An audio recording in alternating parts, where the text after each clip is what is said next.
में बढ़ते हुए खून खराबे की कुछ समझ नहीं आता कई बार कि भाई लोग एक दूसरे के खून के प्यासे क्यों हैं अल्टीमेटली। समझ नहीं आ रहा कि हो क्या रहा है भाई, इतनी जरूरत क्या है आपको खून का प्यासा होने की। अब जो अफगानिस्तान और खासतौर से पाकिस्तान बॉर्डर पे हो रहा है, अलग अलग वर्जन निकल के आ रहे हैं, अलग अलग दावे हैं उसके अंदर, और उसमें जो दो कंट्री बहुत ज्यादा परेशान होने वाले हैं वो है सऊदी अरेबिया और कतर। और लगातार उनकी इन दोनों कंट्री से बातचीत चल रही है। ये जो जंग है ये क्या वास्तव में ही देखा जाए तो इसमें दोनों के कितने कितने बंदे मारे गए हैं। जैसे कि अफगानिस्तान ने एक दावा किया कि हमने 58 लोगों को मार गिराया पाकिस्तान के जो सोल्जर्स थे, लेकिन पाकिस्तान का कहना है कि उनके करीब 23 सोल्जर्स मारे गए, कुछ खबरों में 29 भी बताया गया है, और करीब 25-30 इंजर्ड हुए। और ये भी पाकिस्तान ने बताया कि अफगान और तालिबान के 200 से ज्यादा लड़ाके मारे गए हैं, और तालिबान का कहना है कि 58 जो सोल्जर्स वो मारे गए हैं और 20-25 चौकी कब्जे में ले ली है। पाकिस्तान का कहना है कि मैंने 15-20 चौकी कब्जे में ले ली है और उनकी चौकियों को मैंने तबाह कर दिया है। ये सारी चीजें जो निकल के आ रही हैं, दावे किए जा रहे हैं, और फिर और ज्यादा दूसरी तरफ से दावे किए जा रहे हैं, अलग अलग पिक्चर पेश किया। अगर इसके पीछे अभी जो सारा कॉन्फ्लिक्ट चल रहा है, अगर सपोज कि हम ये देखें कि ये सारा का सारा मसला है क्या, अल्टीमेटली क्यों ये हो रहा है, कोई तो उसका रीजन होगा। और ये शुरुआत होती है जहां पर इस्लामाबाद सरकार के द्वारा वहां पर एक काबुल के अंदर कुछ बम गिराए गए, वहां से थोड़ा कसर ज्यादा स्टार्ट होता है, और हालांकि नुकसान ज्यादा नहीं हुआ। तो उसके बाद तालिबान की गवर्नमेंट ने एक्शन स्टार्ट किया, और फिर मैंने दावे तो बता दी कितने किसको मारे हो, अब कौन सच है कौन झूठा है पता नहीं, लेकिन जहां तालिबान कहता है कि मैंने 58 मार दिए, 25 सैनिक चौकी पर कब्जा किया, पाकिस्तान कहता है 23 मरे हैं और 29 घायल हैं, जो पाकिस्तान स्पोक्स पर्सन कह रहे हैं, और 20-25 चौकी अफगान चौकी पर कब्जा।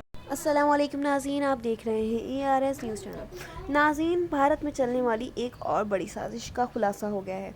भारत तालिबान के साथ मिलकर पाकिस्तान पे हमला करने का इरादा बनाकर बैठे हैं, जिसका अंदाज़ा इस वीडियो से लगाया जा सकता है। मुकम्मल वीडियो आपके साथ शेयर की जाएगी, लेकिन उससे पहले एक ज़रूरी बात, अगर आप हमारी वीडियो देखना पसंद करते हैं तो हमारे चैनल को सब्सक्राइब करें ताकि आने वाली हर वीडियो सबसे पहले आप तक पहुँचे। चलते हैं मुकम्मल वीडियो की जानिब। दुनिया में बढ़ते हुए खून खराबे की कुछ समझ नहीं आता कई बार कि भाई लोग एक दूसरे के खून के प्यासे क्यों हैं अल्टीमेटली।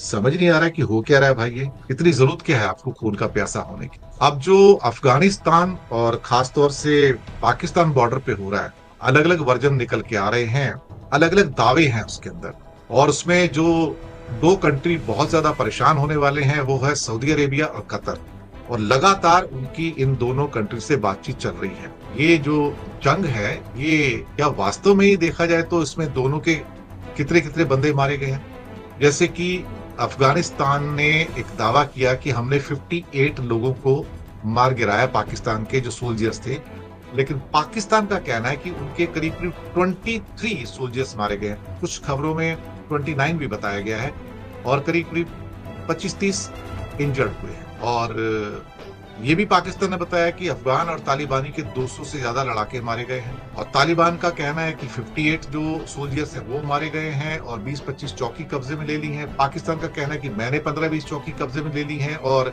उनकी चौकियों को मैंने तबाह कर दिया है। ये सारी चीजें जो निकल के आ रही हैं, दावे किए जा रहे हैं, और फिर और ज्यादा दूसरी तरफ से दावे किए जा रहे हैं, और अलग अलग पिक्चर पेश की जा रही है। अगर इसके पीछे अभी जो सारा कॉन्फ्लिक्ट चल रहा है, अगर सपोज करो कि हम ये देखें कि ये सारा का सारा मसला है क्या, अल्टीमेटली क्यों ये हो रहा है, कोई तो उसका रीजन होगा। और ये शुरुआत होती है जहां पर इस्लामाबाद सरकार के द्वारा वहां पर एक काबुल के अंदर कुछ बम गिराए गए, वहां से थोड़ा टसल ज्यादा स्टार्ट होता है, और हालांकि नुकसान ज्यादा नहीं हुआ। तो उसके बाद तालिबान की गवर्नमेंट ने एक्शन स्टार्ट किया, और फिर मैंने दावे तो बता दी कि कितने किसको मारे हो, अब कौन सच है कौन झूठा है ये पता नहीं, लेकिन जहां तालिबान कहता है कि मैंने 58 मार दिए, 25 सैनिक चौकी पर कब्जा किया, पाकिस्तान कहता है सिर्फ 23 मरे हैं और 29 घायल हैं, जो पाकिस्तान स्पोक्स पर्सन कह रहे हैं, और 20-25 चौकी अफगान चौकी पर कब्जा कर लिया। ये उनके दावे हैं। चलिए ठीक है, दोनों के अपने अपने दावे हैं, लेकिन एकदम से इन दोनों के बीच में ये सारी मारामारी क्यों है।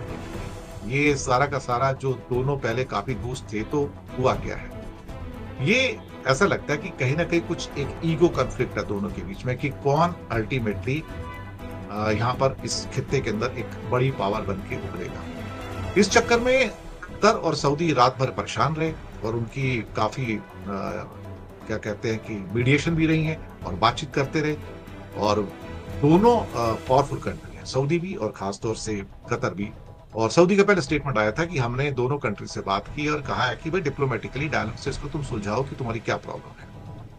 अब जहां पर ये जंग शुरू हुई है पाकिस्तान के नॉर्थ वेस्ट में खैबर पख्तूनख्वा प्रोविंस में थी, जिसमें चित्राल, बाजौर, मोहम्मद, अंगूर अड्डा और कुर्रम ये डिस्ट्रिक्ट थे इसके अंदर। यहाँ पर कुछ जो एक चमन क्रॉसिंग वगैरह थे, तोरखम और चमन क्रॉसिंग्स थे, इनको बंद कर दिया गया, और आने जाने की जो लोगों की जो थी वहां पर, और साथ में क्या कहते हैं कि सामान का आना जाना, वो भी यहाँ पर रुक गया।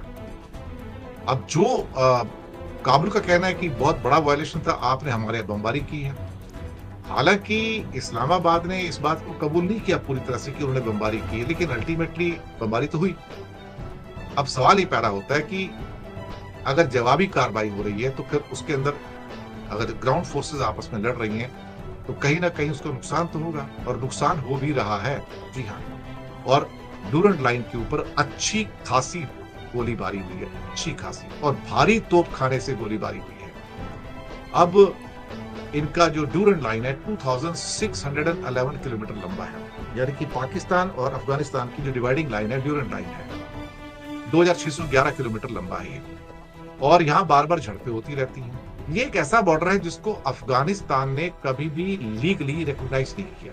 पाकिस्तान दरअसल तालिबान पर तहरीके तालिबान पाकिस्तान टीटीपी के टेररिस्ट को पनाह देने का आरोप लगाता है, इल्जाम लगाता है। काबुल इससे इनकार करता है कि हमारा तहरीके तालिबान पाकिस्तान से क्या लेना देना। गार्जियन जो न्यूज़पेपर है उसका ये कहना है कि पाकिस्तान को डर है कि इंडिया और अफगानिस्तान के रिलेशनशिप बढ़ने से यहाँ पर जो रीजनल बैलेंस है वो खराब हो सकता है। अलग अलग व्यू पॉइंट सारे के सारे निकल कर आ रहे हैं यहाँ से, तो दावे हैं, काउंटर दावे हैं, इधर के दावे हैं, उधर के दावे हैं, पर इसमें कतर और सऊदी ने एक बड़ी भूमिका तो निभाई है। रशिया और एक पाकिस्तान की मिलिट्री एक्सरसाइज हो रही है, और इसमें दोनों देशों के 200 सोल्जर्स ने हिस्सा लिया, और ये टेररिज्म के विरोधी जो अभियान होता है उसके लिए, और रशियन प्रेसिडेंट के आने से पहले ये इनकी एक्सरसाइज चल रही है। इसकी तस्वीरें भी आ गई हैं। अब इसका नाम है द्रुजबा 2025। जी हाँ, द्रुजबा 2025, और रशियन मिलिट्री और पाकिस्तान की मिलिट्री ये रशिया के साउथ मिलिट्री डिस्ट्रिक्ट के अंदर ये मिलिट्री एक्सरसाइज कर रही है। इसमें 200 सोल्जर्स ने भाग लिया है। अब स्पेशल फोर्सेस यूनिट वगैरह भी हैं और कई और भी हैं इसके अंदर, और इस किस्म की चीजें हो रही हैं। तो द्रुजबा 2025 ये इनकी एक्सरसाइज भी जारी है। तो ऐसा नहीं है कि रशिया सिर्फ भारत के साथ ही अपने संबंधों को मजबूत कर रहा है, लेकिन रशिया ने कई किस्म से पाकिस्तान को भी कुछ हथियार या कुछ और चीजें देने का भी उनको वादा किया है। तो इस दुनिया में सब कंट्री हैं जो अपने अपने हित देखते हैं, अपने अपने इंटरेस्ट देखते हैं, उनको हक भी है इस बात का, कोई शक वाली बात नहीं। मुत्तकी जिन्होंने कल एक प्रेस कॉन्फ्रेंस की थी और उसमें विमेन जर्नलिस्ट को जो इंडिया की थी उसको इनवाइट नहीं किया गया था, तो बहुत बड़ा इंडिया के अंदर उसका रिएक्शन हुआ, ह्यूज रिएक्शन हुआ साहब। और उस रिएक्शन का ये हुआ कि तालिबान के फॉरेन मिनिस्टर और उसके डेलीगेशन को घुटनों पे आना पड़ा आज। और एक बार और उन्होंने एक बड़ी प्रेस कॉन्फ्रेंस की और कम से कम 10, 15, 20 विमेन जर्नलिस्ट फ्रंट रो के अंदर और सेकंड रो में बिठाए गए, जिसमें फोटोग्राफर्स भी थे, और इंडियन नहीं बल्कि बाहर के जो चैनल्स हैं उनके लोग भी यहाँ थे। और शायद मिस्टर मुत्तकी के लिए पहला ऐसा हो सकता है इंस्टेंस हो अपनी लाइफ का कि जहां पर उनके सामने कम से कम तो 50, 60, 70, 80 जर्नलिस्ट बैठे थे, जिसमें 15-20 तो लेडी जर्नलिस्ट थी, और उन लेडी जर्नलिस्ट ने बढ़ चढ़कर तीखे सवाल किए तालिबान के फॉरेन मिनिस्टर से। हालांकि वो उससे कोई बहुत बेचैन तो नजर नहीं आए, आराम से जवाब देते रहे, लेकिन उन्हें इस बात का एहसास हुआ होगा आज, और जो उनके शक्ल से लग रहा था कि आप एक कंपोजिट कल्चर वाले कंट्री में हैं। ये कोई हम कोई इस्लामिक नेशन नहीं है, हम कोई हिंदू राष्ट्र नहीं है, हम कोई बुद्धिस्ट नेशन नहीं है, हम लोग एक सेकुलर नेशन है जहां पर सभी रिलीजन के लोग मिलजुल कर रहते हैं, और यहाँ पर औरतों को पूरी आजादी है, बच्चों को पूरी आजादी है, लड़कियों को पूरी आजादी है कि वो स्कूल जाएं, कॉलेज जाएं, नौकरी करें, जो करना चाहे आप कर सकते हैं, तो किसी के ऊपर कोई रुकावट नहीं है। और जब इतना शोर शराबा हुआ तो तालिबान, मुझे लगता है कि पहली बार जैसे एक वर्ड प्रेशर होता है ना, दबाव होता है, उसमें नजर आया कि नहीं हमें झुकना पड़ेगा। और जिंदगी में उन्होंने कभी इतने विमेन जर्नलिस्ट कभी फेस नहीं किए होंगे जितने। नाज़रीन, ये थी आज की मुकम्मल वीडियो। उम्मीद है कि आपको पसंद आई होगी। अगर हमारी वीडियो आपको पसंद आई हो तो हमारे चैनल को सब्सक्राइब करें ताकि आने वाली हर वीडियो सबसे पहले आप तक पहुंचे। मिलते हैं अगली वीडियो में, तब तक के लिए अल्लाह हाफ़िज़।